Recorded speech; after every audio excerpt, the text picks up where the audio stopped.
Olá galera, seja bem-vindo mais uma vez ao canal Química na Rede com o Agnaldo Carneiro, esse canal que foi feito para você, você sabe, para aprender com facilidade. Se você ainda não é inscrito no canal, te inscreve, dá um like aí. E hoje nós vamos começar a nossa quarta videoaula de cálculo estequiométrico envolvendo pureza de reagente. Muito tranquilo, muito fácil, fica comigo e vamos começar agora.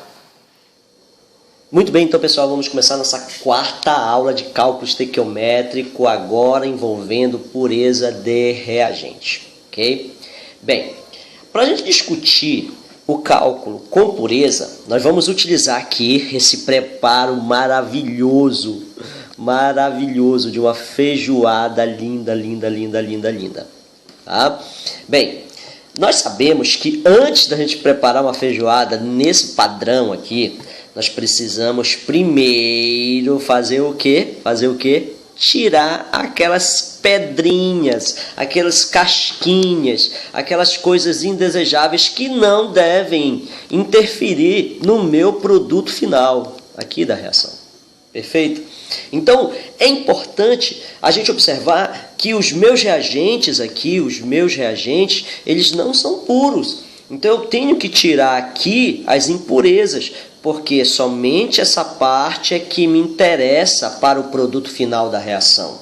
Beleza? É interessante a gente observar que a pureza ela deve ser levada em consideração já nesse primeiro momento reacional.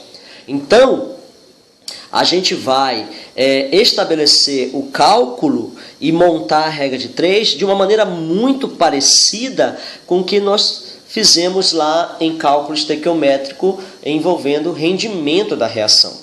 Perfeito? Mas para isso nós temos que novamente lembrar daquelas regrinhas básicas. Primeiro, escrever a equação. A equação está aqui. Segundo, balancear a equação. O que é balancear? Ajustar os coeficientes. Então, os coeficientes é que tornam a equação balanceada, ou seja, a quantidade de um elemento que eu tenho no reagente vai ter que ser a mesma quantidade de elemento que vai aparecer no meu produto. Na natureza, nada se perde, nada se destrói, tudo se transforma, beleza? E por fim, eu tenho que escrever a regra de 3.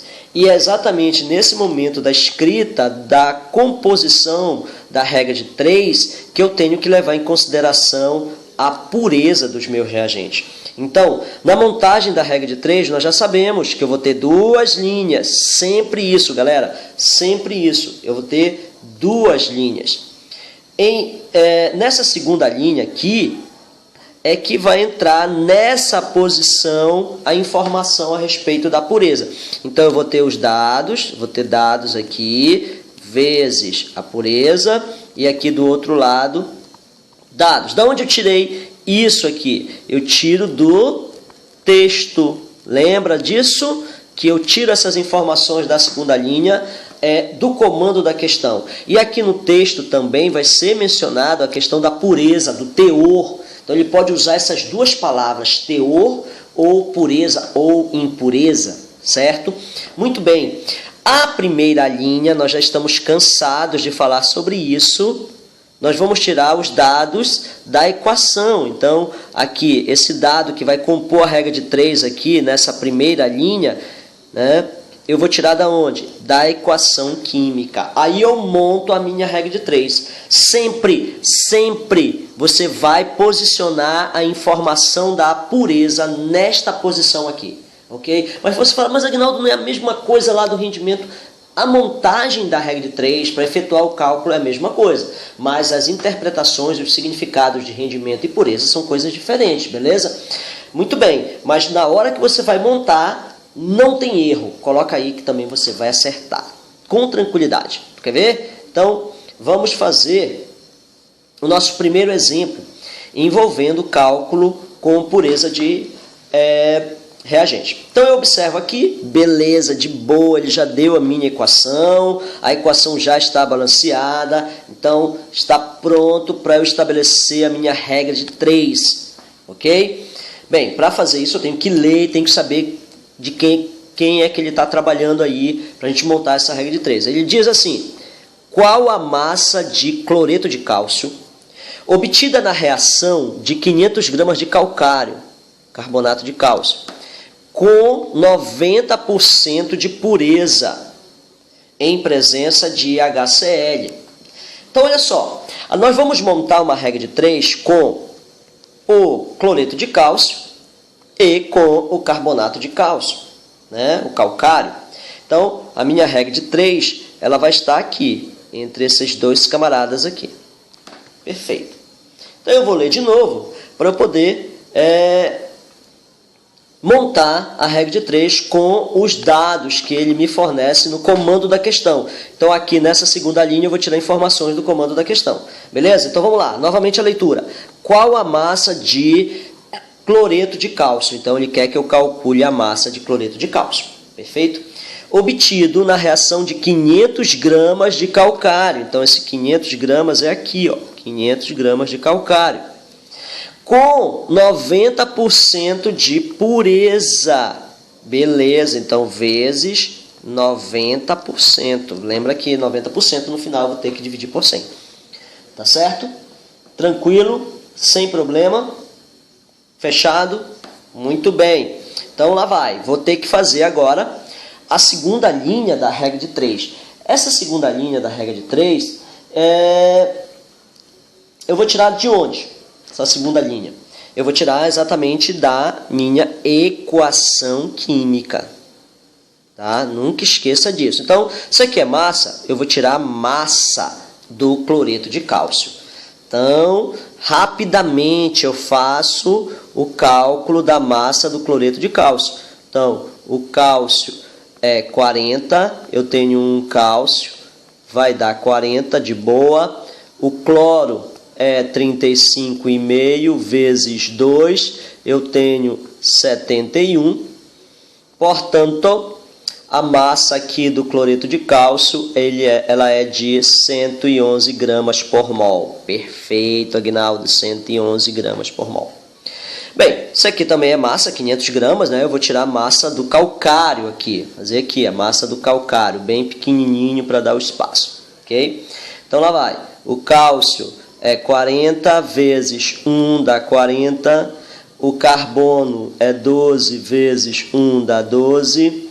E o oxigênio, 16 vezes 3 dá 48. Somando isso tudo, eu tenho que a massa do calcário é 100 gramas por mol. Perfeito, Aguinaldo, 100 gramas por mol.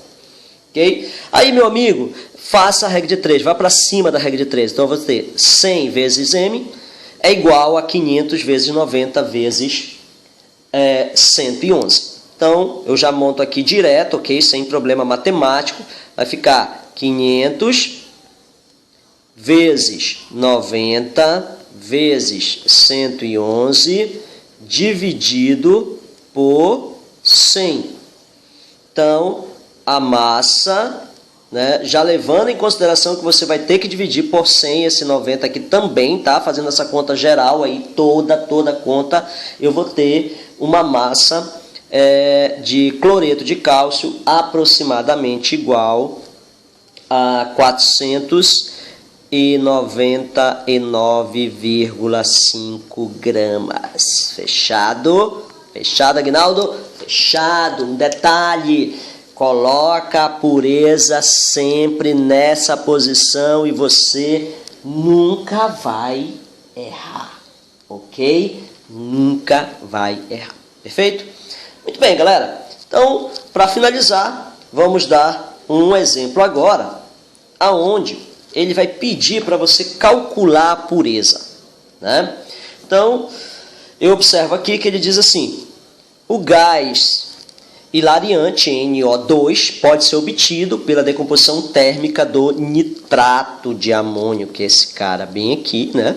Conforme mostra a reação a seguir. Perfeito. Então, ele deu a minha reação. Eu vou colocar aqui o nitrato de amônio, sem problema, né? Está escrito aí dentro do comando da questão. Isso é bem possível que aconteça e não tem problema. Perfeito? Então, aqui está a minha equação. Ela já está balanceada, né? Perfeito. Então, agora eu vou montar a regra de 3. Basta eu continuar a leitura para efetuar a regra de 3. Então, vamos lá. Se de 4 gramas de NH4 em NO3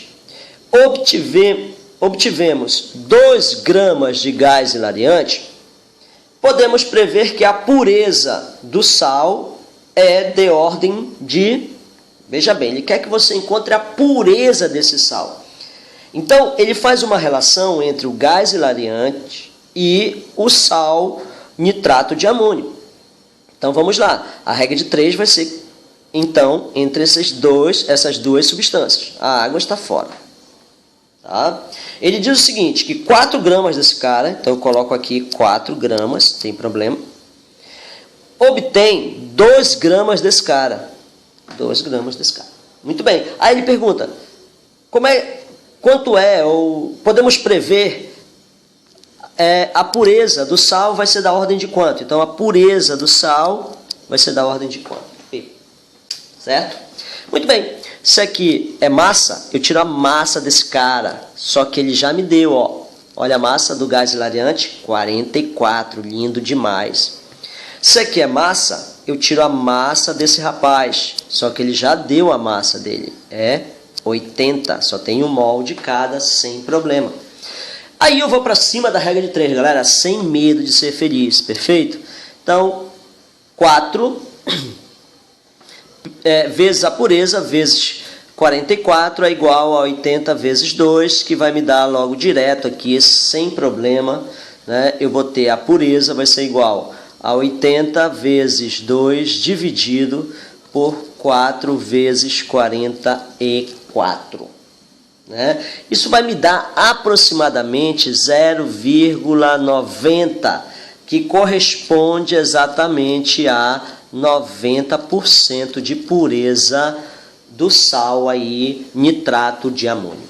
Perfeito? Não esquece, se ele te der a pureza, você coloca nessa posição. Se ele pedir a pureza, você coloca nessa posição e pode correr para o abraço que não tem erro. Fechado? Galera, finalizamos aqui a nossa 4ª aula de cálculo estequiométrico. Força, estude e até a próxima. Valeu!